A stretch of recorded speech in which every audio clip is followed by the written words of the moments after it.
He built homes for a living, but when his wife plotted to destroy his life, he used those same skills to tear hers apart. What they didn't know. Drew Harmon designs more than buildings, he designs consequences. My hands were shaking as I gripped the steering wheel, racing through traffic trying to get home. Vanessa's voice, shaky, almost broken, kept ringing in my head. Just 20 minutes earlier I was in my office, going over blueprints for the Riverview Ridge project. It was a high-profile job, one that could have secured my spot among the top architects in the state. Then my phone buzzed. "Luke," Vanessa's voice cracked with fear, "you need to come home. Now." I didn't ask questions. I just grabbed my keys and bolted. When I screeched into the driveway, what I saw didn't feel real. 3 police cruisers, their lights flashing against the evening sky, surrounded the modern house I'd poured 2 years of my life into designing. That house was my pride. My sanctuary. Before I could even get out of the car properly, Lily, our 16-year-old daughter, came running at me. Her face was a mess, mascara smeared down her cheeks and her eyes wild with panic. "Dad, please," she cried, latching onto my arm. "Just let Mom explain." I gently moved her to the side, kissed the top of her head without saying a word, and walked through the front door. The smell hit me first. It was sharp and metallic like iron. Then I saw it, blood. It was smeared and splattered across the pristine white walls of our living room, the same walls I'd obsessed over for months, picking just the right shade. And there she was. Vanessa stood near the center of it all, shaking. Her hands, her clothes, everything was stained red. Beside her was a detective in a plain suit, holding a notepad and wearing a guarded expression. "Mr. Harmon?" He stepped forward. "I'm Detective Thornton. There's been an incident." Then Vanessa spoke. Her voice was small, but it sliced through the room like a razor. "I killed him, Luke," she said. "He broke in. He had a knife. I didn't have a choice." On the floor, mostly covered with a white sheet, was a man's body. A knife, presumably the weapon, was sealed inside an evidence bag on the coffee table. "We believe it was self-defense," Thornton added. "The man appears to be Quentin Doyle. He's had prior charges for breaking and entering." I didn't say anything at first. I just stared at Vanessa. Her eyes were distant, locked on something invisible, and she wouldn't look at me. But something about this whole thing didn't sit right. There wasn't a single sign of forced entry. No broken windows. No busted locks. And Vanessa? She screamed bloody murder every time she saw a spider, but now I was supposed to believe she took down a knife-wielding man? As the police took statements and bagged evidence, I noticed Vanessa's phone sitting on the hallway table, vibrating with a new message. I'd never invaded her privacy, not once in our marriage, but something made me look. The screen lit up with a name I didn't recognize. "Preston. Are you okay? What happened? Please call me as soon as you can. Preston Walsh." When I saw that name flash across Vanessa's phone screen, something in my chest twisted tight. Preston Walsh. The charming, smooth-talking landscape architect I'd brought onto the Riverview Ridge project 6 months ago. He had the kind of presence that lit up a room, charisma for days. And he'd been spending a whole lot of time chatting with Vanessa about ideas for our backyard makeover. At the time, I chalked it up to her being particular about garden aesthetics. Now I wasn't so sure. Later that night, once Lily had cried herself to sleep and Vanessa was knocked out from a sedative, I found myself alone in my home office. I sat at my desk and started digging, quietly, carefully, like I did when refining blueprints, making sure every line, every angle made sense. Only now, I wasn't designing a house. I was piecing together the wreckage of my marriage. I started with the bank records. There were strange withdrawals, amounts that didn't add up, destinations that weren't explained. Then I checked the phone bills. Hundreds of texts back and forth between Vanessa and Preston. Not work-related. Not casual. Constant. Intimate. And then I found it, the smoking gun. A hidden email account. Tucked away. Not one we'd ever used together.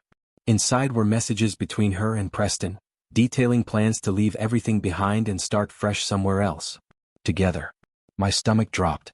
But I still had one burning question. Who was the man lying dead in our living room? Why was he there? I couldn't stop thinking about his face. Quentin Doyle. Something about him looked vaguely familiar.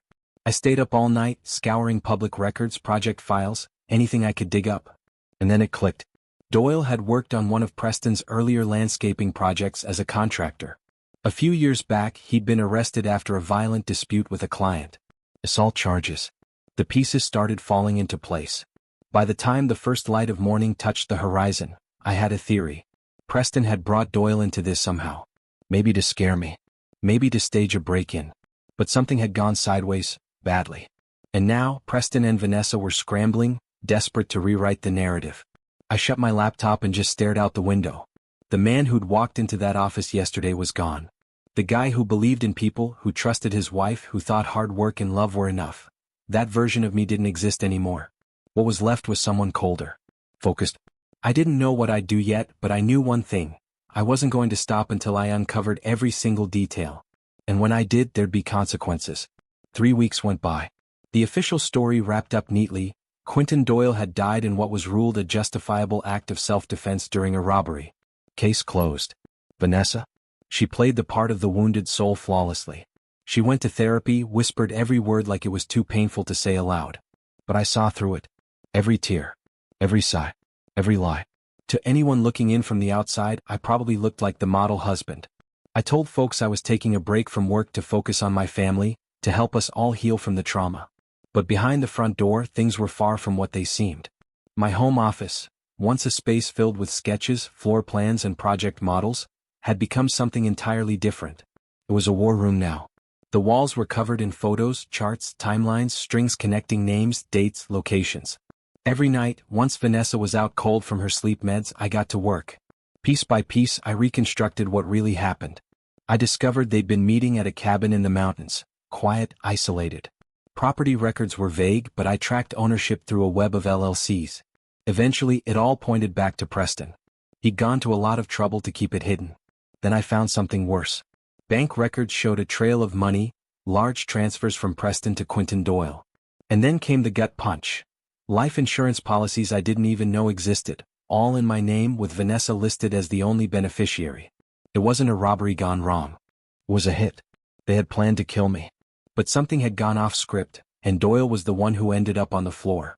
Once I accepted that, I realized I couldn't do this alone. I needed someone who knew how to play this kind of game. That's when I found Malene Russo. Malene wasn't flashy. No high heels or dramatic monologues. Just sharp eyes, dark hair pulled back tight, and a reputation for digging deep and staying quiet. She used to be in military intelligence, now she worked freelance, the kind of investigator who never made noise but always found what she was looking for. We met at a diner 20 minutes outside of town, where the coffee was bad and the waitresses didn't ask questions. They're still planning something, she told me quietly over her cup. Preston's made 3 phone calls to a guy named Boyd Weiler. Dishonorable discharge from the army. Now he does problem solving for clients who pay well enough. I leaned back in the booth, the weight of it settling on my shoulders. So they're replacing Doyle. Looks like it. And they're rushing. Getting reckless. Vanessa pulled another $25,000 yesterday. I nodded slowly. My face didn't change. It couldn't. Keep eyes on them. I want everything recorded, calls, meetings, texts. Everything. Understood, she said and slipped out the door without another word. Back at home, I doubled down on the act. I played the part, loving, broken, trying to rebuild. I told Vanessa maybe therapy wasn't enough. Maybe we needed a clean slate. A new beginning. She didn't know it, but the clock was ticking. I told Vanessa I was thinking about taking a sabbatical. Maybe selling the house, getting away for a while. I said the place held too many painful memories. Truthfully, I needed to see how she'd react. She tensed but tried to hide it. Then I brought up the life insurance policies, casually as if I was just trying to get our affairs in order. It's for Lily, I said softly. We've got to make sure she's protected no matter what happens. That hit the mark. Vanessa's expression faltered for a split second. The thought of our daughter getting caught in the mess, whatever part of her heart still worked, it was tied to Lily. Always had been. Meanwhile, I was quietly building a safety net of my own. I started reaching out to the people who mattered, people I could trust or, at the very least, people who owed me. I reconnected with Sonny Blackwood, a major developer with influence in all the right places. Sonny always loved my designs and I knew she still respected my eye for detail. Then there was Tara Lennox, a legal powerhouse who masked her ruthless strategy behind charm and grace. We met for coffee under the pretense of helping a mutual colleague, but I had bigger reasons. And most importantly, I got close to Weston Miles. Weston had just acquired the local news network, and he liked expensive scotch and long conversations about tech and design. Over a few late nights, we built something that looked like friendship, just enough to make sure I had media coverage should I ever need it. Back at Riverview Ridge, I put on a show. I welcomed Preston's continued involvement with open arms. Acted like I was trying to be the bigger man. During site walkthroughs, I smiled, nodded, asked about design choices. Even confided in him once, letting just enough vulnerability show. Sometimes I wonder if Vanessa resents me, I said one afternoon, while we were going over some exterior modeling. She's been so cold lately. I'm scared I'm losing her. Preston shifted uncomfortably, fumbling with his tablet. She probably just needs time, he mumbled, not quite meeting my eyes. That night, I got the latest batch of surveillance photos from Meline. Preston and Vanessa, caught on camera in a dark parking lot behind a discount chain store. He was slipping her something, a burner phone.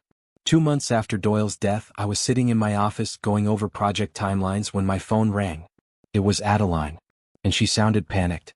"They've moved," Adeline said as soon as I picked up. No greeting, just facts. "Preston met with WY yesterday. And I intercepted a message your wife sent him. I didn't need to ask what it said. It's happening this weekend. At the cabin." My pulse didn't skip a beat. "Then we'll be ready."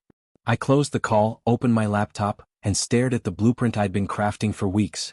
Not one of steel or concrete, but of truth, timing, and justice. Every thread had been woven with care.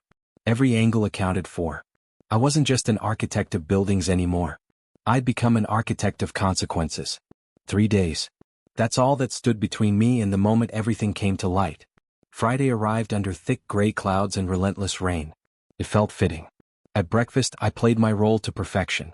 "I've got to head into the city," I told Vanessa, sipping my coffee like nothing had changed. "Investors are nervous about Riverview, want some face time. Might run late." I leaned in and kissed her on the cheek. She flinched. "Drive safe," she said, her voice carefully controlled. "Weather's rough." I gave her a tired smile and left. When I got to my office, I made sure I was seen, waved to staff, swiped into the building, played the part. I knew one of Preston's guys had eyes on me. Once inside, I slipped out the back where Meline waited, parked in a nondescript car. "He picked up his payment this morning," she reported as we drove. Vanessa packed an overnight bag. Told Lily she's spending the weekend at her sister's place. Too much anxiety. Preston cleared his calendar for the next 3 days. Claimed a family emergency. I just nodded. "The cabin?" I asked. "Fully wired," she confirmed. "Audio, video. Every room. We've got a team posted just out of view." By early afternoon, everything was locked into place. I waited in a rented cabin about a mile from Preston's mountain property. The screens in front of me glowed with live feeds, angles from every room, audio rolling. At exactly 4:17 p.m., Vanessa's car came into view. She stepped out and Preston was there waiting, arms wide. They embraced like lovers in a movie, oblivious, confident, blind to what was watching. Inside, their conversation left no doubt. Everything I suspected, every betrayal, every plan, every lie, was confirmed word by word. On the surveillance feed, I listened as they calmly laid out how they'd staged my death to look like a suicide. Preston had already started floating rumors, whispers about financial stress, supposed mismanagement at Riverview. He was setting the stage, making it believable. The plan was simple. Insurance would pay out, and after a respectable period of mourning, they'd disappear and start a new life together. "Boyd knows the plan?" Vanessa asked. "He's a professional," Preston said smoothly. "Better than Quentin ever was. This time it won't be sloppy." I watched them like I'd study a collapsing structure, knowing exactly which support beam was about to give way. I didn't feel rage anymore. Just clarity. They'd built a fragile lie and I was about to bring the whole thing down. At 7:23 p.m., Boyd pulled into the driveway. I sent the text. One I had prepared days ago, just waiting for the right moment. 12 minutes later, flashing lights lit up the dark woods. Rain streaked across the cruiser windshields as officers surrounded the cabin. The trap had sprung. Detective Thornton led the charge, armed with everything he needed: audio, video, a timeline that left no doubt. When Wilder tried to run, he was tackled before he made it 10 feet. Preston bluffed, claimed the whole meeting was harmless. Didn't matter. We had every word recorded. Vanessa just sat down. Didn't speak. Didn't cry. Just stared ahead as the weight of it all hit her. Her mask cracked. Her perfect, calculated composure shattered in silence. While it unfolded, I wasn't there. I was in the city, shaking hands at a charity gala. Standing between sunny Blackwood and 2 city council members, smiling for the cameras. Tara Lennox, sharp as ever, was on standby to shield me legally. And Weston Miles? He made sure the press didn't twist the truth into gossip. By midnight, I was giving my official statement to the police. I was calm, stunned, but not theatrical. Just enough sorrow to earn quiet nods of sympathy from the officers. But the real blow came the next day. As the story hit the press, I publicly appeared heartbroken, lost, a man dealing with the unfathomable reality that his wife had plotted his murder. Privately, I released the rest of the evidence. It wasn't just about infidelity or betrayal anymore. Preston had been embezzling money for years, redirecting funds from half a dozen real estate projects, including Riverview Heights. Millions siphoned off through ghost companies, fake invoices, and shell accounts. The story didn't end with scandal. It ended with a full-blown criminal investigation. Vanessa hadn't just stood by while Preston siphoned funds, she had been instrumental. With her background in finance, she helped funnel the stolen money through a maze of shell companies, covering their tracks with cold precision. This wasn't just about getting rid of me. They needed me gone because I had unknowingly stumbled onto inconsistencies in the Riverview project's financials. I was a risk, one they couldn't afford. Once the full scope of the conspiracy came to light, the district attorney moved fast. They were charged with conspiracy to commit murder, attempted murder, wire fraud, embezzlement, and money laundering, among a laundry list of other charges. There was no fighting the mountain of evidence. Recordings, documents, timelines, bank transfers. Everything had been laid out too meticulously. Their attorneys advised them to take plea deals rather than face trial. Preston got 25 years. Vanessa was sentenced to 17. And Boyd Weiler? His prior offenses ensured he'd never see another free day. During questioning, he admitted something that changed everything again. Quentin Doyle hadn't been sent to kill me. He was there to steal architectural drafts and sensitive financial records. When things went south over money, Vanessa killed him. The break-in story? A complete fabrication. 6 months passed. I sat in my rebuilt home office, the one that had once been a crime scene, putting the final touches on a new design. A massive urban renewal project, one that could reshape an entire district. The kind of legacy I'd always dreamed of building. Across from me sat Lily, sketching her own designs in a fresh notebook. She'd been crushed by her mother's betrayal at first. How could she not be? But therapy helped. My presence helped. Day by day she found her way back. And now she was showing flashes of the same spark I had when I first picked up a pencil. Then my phone buzzed. A message from Malene. Hearing just concluded. Vanessa's appeal denied. Thought you'd want to know. I stared at the screen for a long moment before replying with a single word. Thanks. No sense of victory. No celebration. Just the steady, cold feeling of resolution. Justice had run its course. Quiet, relentless, and absolute. And the world? It now knew exactly what became of those who tried to destroy Drew Harmon. He had dismantled their entire scheme with the same exacting precision he brought to every blueprint he ever drew. Every angle measured, every flaw anticipated. There was no forgiveness in his calculations. No room for second chances. As night settled over the neighborhood, Drew stood by the window, gazing out at the street he and Vanessa once called theirs. The houses looked the same. The trees hadn't moved. But everything felt different. The neighbors still whispered, of course. The scandal had been too big to forget. But now their whispers carried something else, something quieter, heavier. Respect. And a trace of fear. They had watched the quiet, brilliant man next door turn into something colder, sharper. No one had seen it coming. Drew Harmon, the architect, had become something else entirely, a man who built justice the way he once built homes. Clean lines. Hidden supports. A foundation no one could shake. He had never raised his voice. Never lifted a hand. But he designed their downfall with absolute clarity.